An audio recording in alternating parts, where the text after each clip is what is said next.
Hello friends, Dr. Nels here, coming to you this week with information on how some people can't handle the truth.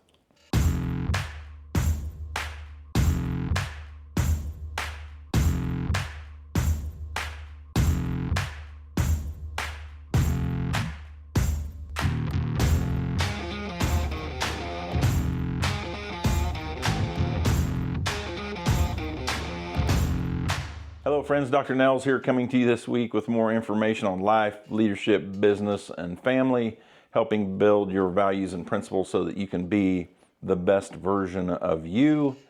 And this week we're talking to you about how some people can't simply handle the truth.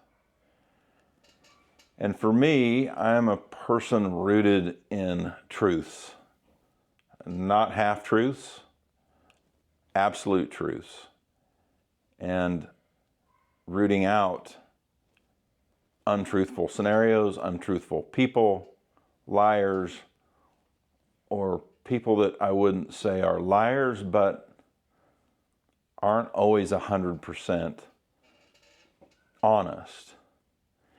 And when I say some people can't handle the truth, we think of the movie Few Good Men. A Few Good Men, and what's the actor? Jack Nicholson. Jack Nicholson. You can't handle the truth. And that scene resonates in my brain probably more often than I like, because when I'm interacting with various businesses I'm a part of or whatever it might be, all relationships are founded in truth. All relationships. And if there's any sort of non-truthful scenarios, distrust occurs and relationships start to deteriorate, whether it's in your family, whether it's with friends, whether it's with a team, whether it's at work, whether it's at a church, whatever it might be. And anything I'm a part of, we want to make sure we're establishing the truths and the facts to solve our problems, or to not create any problems. And as I always coach, and if you watch this in business that I'm part of, I've been beating this for a while now, because Craig Groeschel gives an incredible talk on building trust. His trust is built on three things. And I'm asking you, if you recall, what are those three things?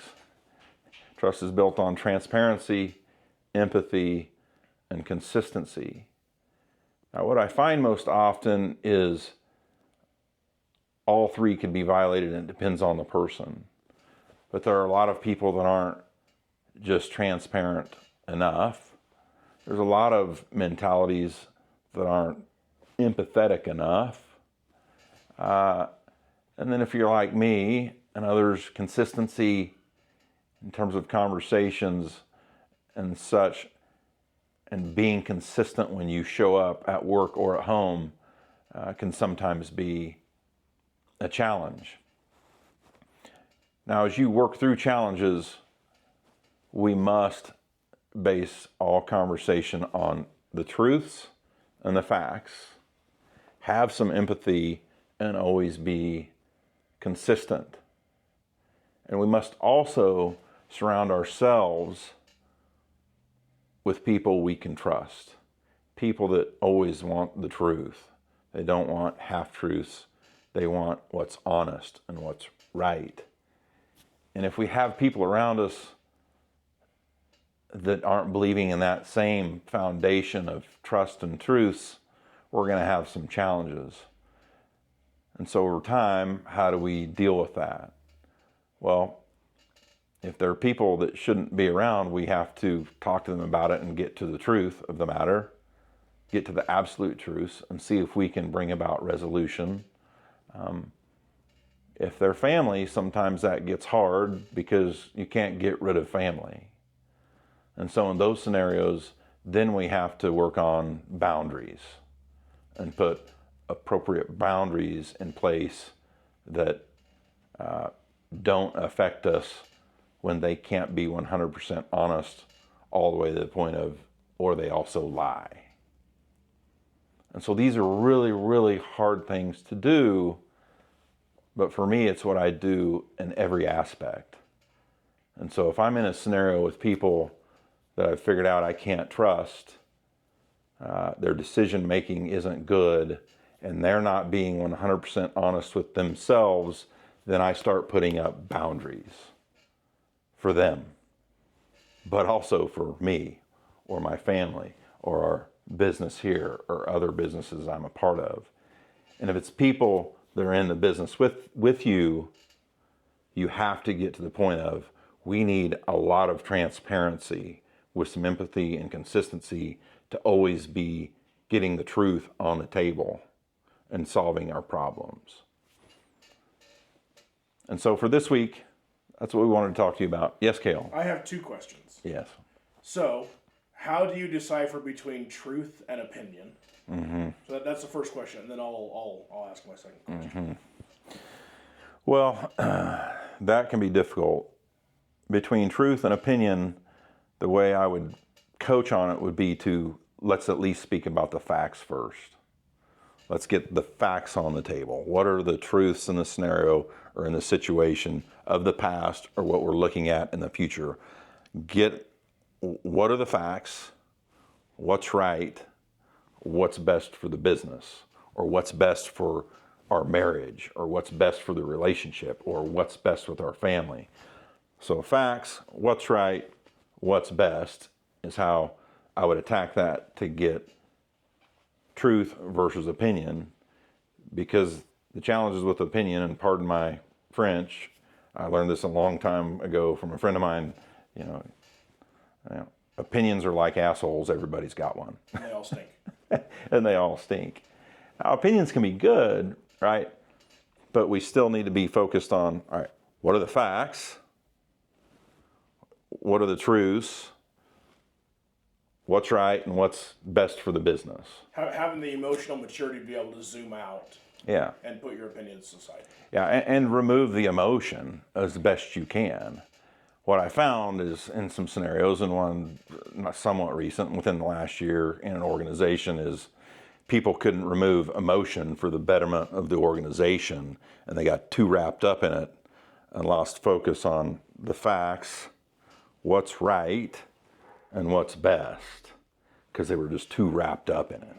Okay, so going off of that then, let's say that you get your opinions out of the equation, but you have 2 people that believe that their facts are the facts. Mm-hmm. You believe that their truths are the truths. All the things you just mentioned, that they are willing to die on that hill, that they're so how do you then come to a mutual understanding of what the truth actually is versus your truth being your truth and my truth being my truth?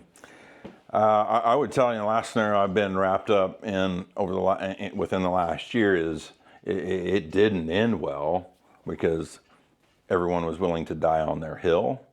The way I would tell you to get over the hill is still focusing on what's best for the organization, and then bringing in some outside trusted, almost professionals to come in and help you work through the scenario.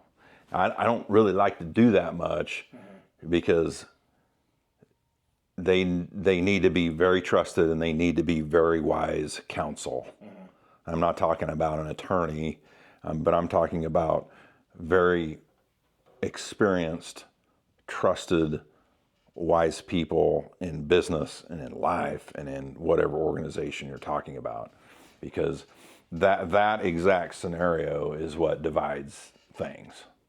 And so can you, at the very end, to help solve it, bring in some very wise counsel that everyone agrees is independent to help us get through it and to end into what's best for the family, what's best for the organization, what's best for the business, what's best for the team, right?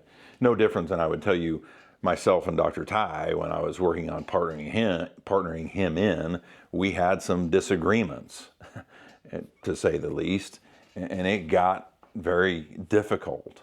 And in that scenario, we brought in some wise, trusted counsel that we both believed were wise and trusted counsel to help us work through it. And we ended up what was best for the business at that time, and it was a very beautiful thing. So yeah, these can be very tough, delicate, difficult situations. So yeah, answer your question? Yep. Any more? No. Hope you enjoyed that off the cuff stuff, speaking from my mind and my heart and experience. Hope you enjoyed it. Click like here, subscribe it if you want to get this weekly content. Please give us your questions as you wish. We're more than happy to help you. Thanks for joining us. We'll see you next week, friends.